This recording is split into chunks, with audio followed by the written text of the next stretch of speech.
네, 안녕하세요. 진리의 쓴소리 디지털 목자 최정현입니다. 오래간만에 제가 집으로 왔어요.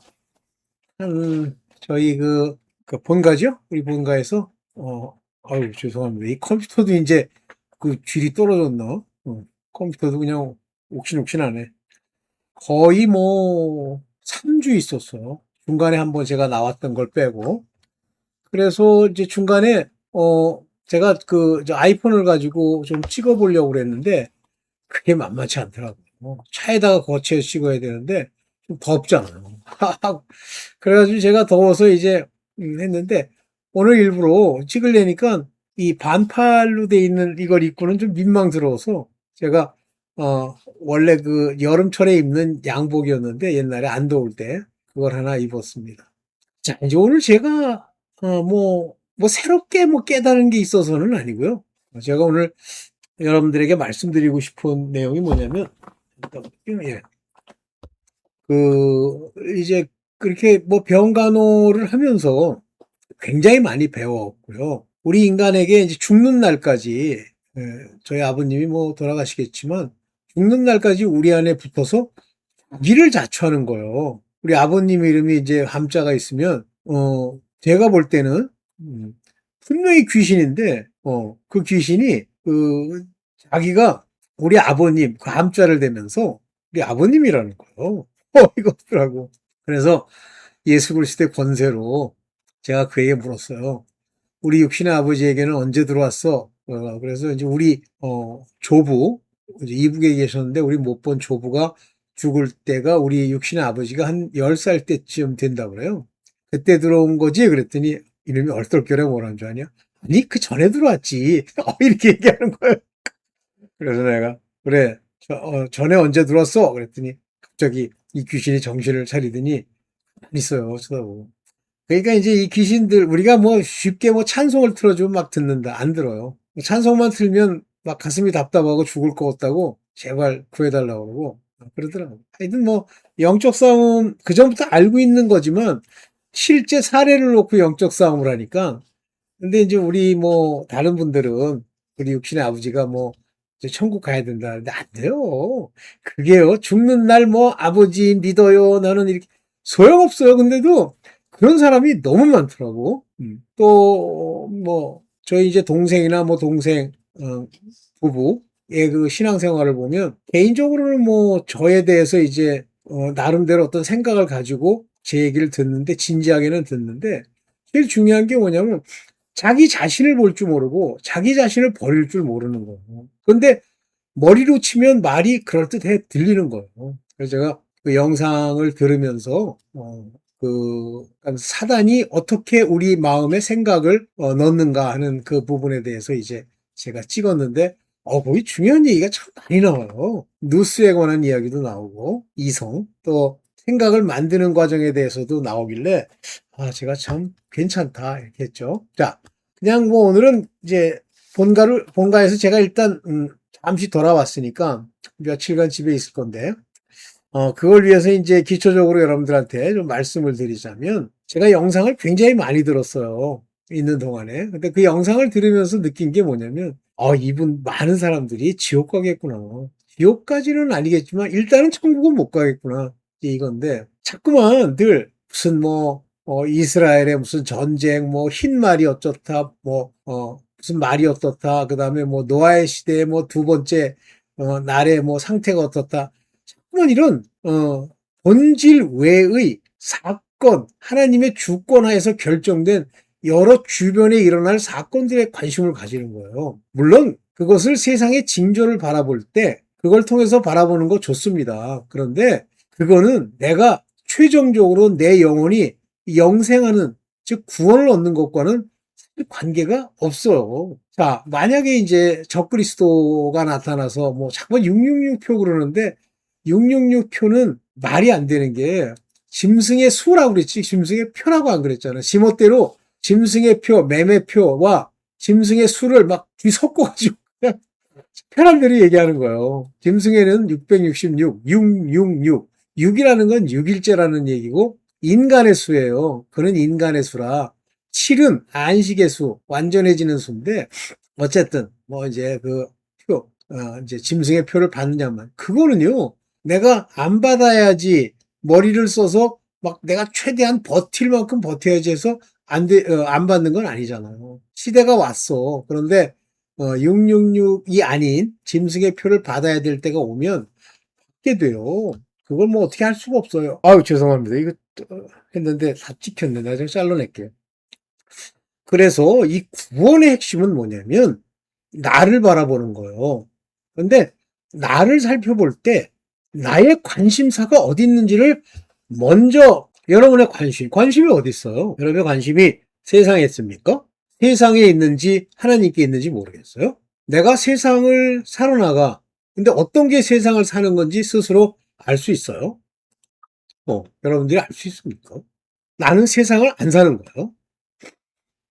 제가 이제 어떤 부부가 자기네들 뭐 이제 나름대로 나름 이제 신앙생활을 한다고 뭐 이렇게 하는데 제3자가 된 제 눈에 보이는 그분들은 돈에 막 환장을 하는 그런 상태는 아닌데 돈을 얻게 되면 마치 뭐 신앙과 도리와 경건에 이르는 것들 이런 거엔 관심이 없고요. 그 돈 몇 푼을 챙기는 일에 굉장히 혈안이 돼 있어요.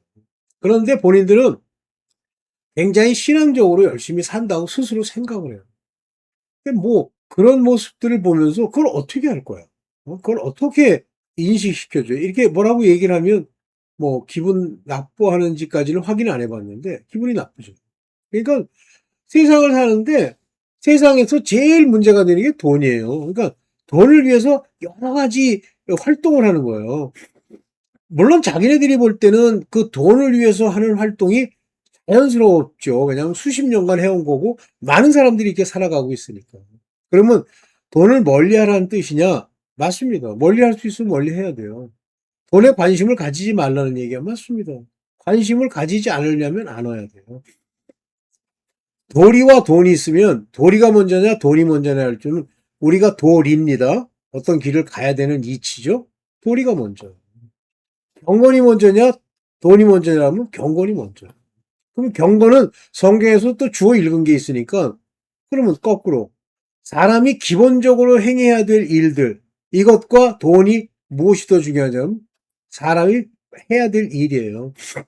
근데 이것에 대한 정확한 자기 인식, 자기의 생각이 없잖아요. 그러면 세상을 사는 겁니다. 그래서 세상에 있는 어떤 걸 사랑치 말라 할 때 거기에 육체의 정욕, 안목의 정욕, 이생의 자랑을 얘기할 때 그것이 내게 아무것도 아닌 것 같이 느껴져. 그럼 세상 사는 거예요. 세상을 살지 않으면 그것이 무엇이 문제며 왜 싸워야 되는지에 대한 아주 구체적인 방향성이 설정이 되죠. 두 번째는요. 이 교만과 경건에 관한 아주 뚜렷한 뭐라 그럽니까? 지식이 없는 거예요. 그냥 뭐 사람 서로가 뭐 판단하지 말고 뭐 겸손한 마음으로.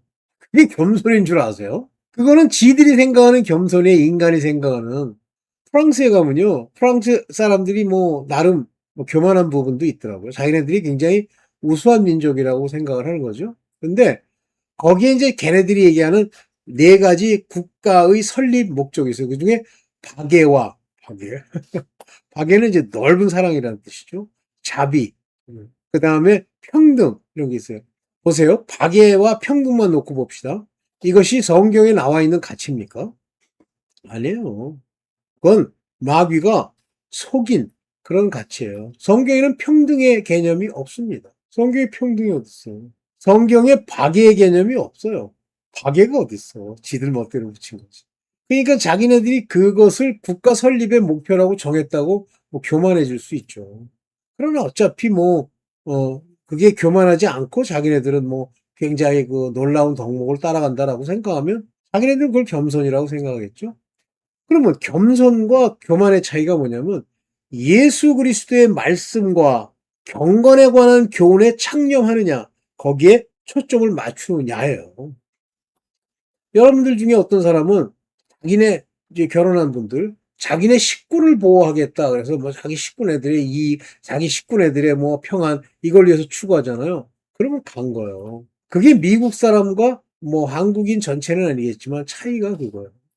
미국에서 뭐 그 학교 문제로 뭐 문제가 생기나요? 뭐 제가 있는 동안은 없었는데 한국에는 뭐 난리 많이 치잖아요.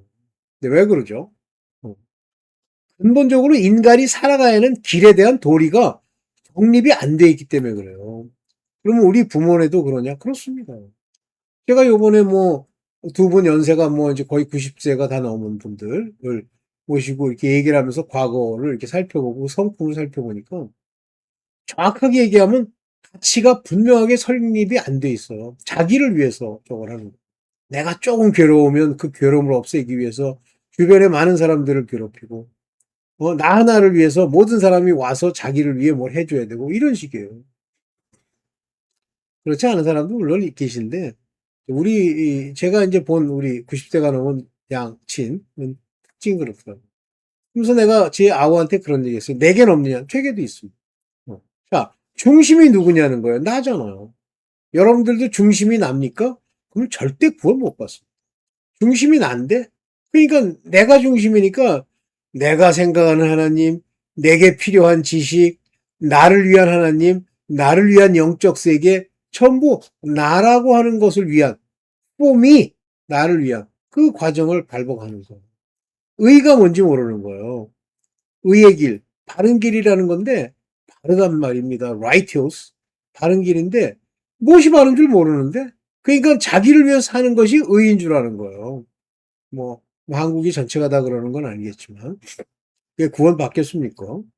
못 받아요.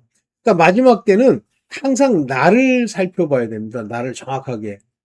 제가 다시 한번 이제 강조하면 나를 살펴보는 것은 내 주변에 있는 사람을 살펴보는 거예요. 내가 나를 돌이켜 나를 스스로 판단할 수가 없다고 돼 있잖아요. 나를 헤아린다고 해도 정확한 헤아림이 아니래잖아요.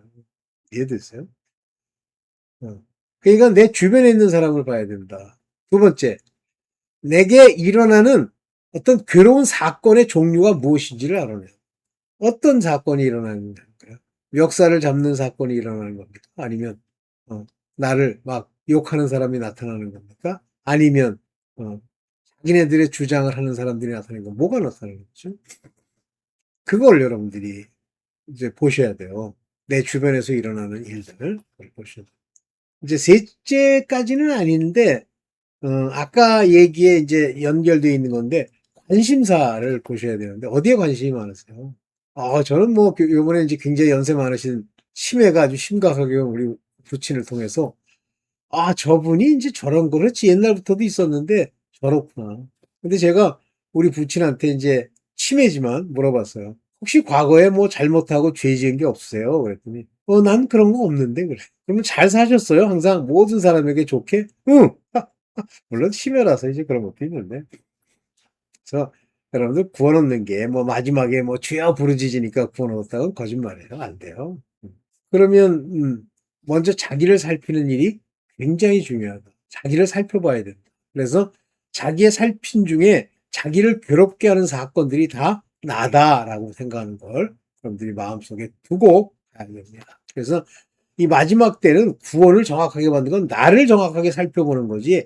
뭐 이 세상의 징조, 뭐 이 세상의 문제 이런 거 아무리 쳐다봐도요. 바로 서지 못합니다. 오늘 이 정도만 얘기하고 그리고 다시 또 뭐 기회 있으면 찍겠습니다. 네, 감사합니다.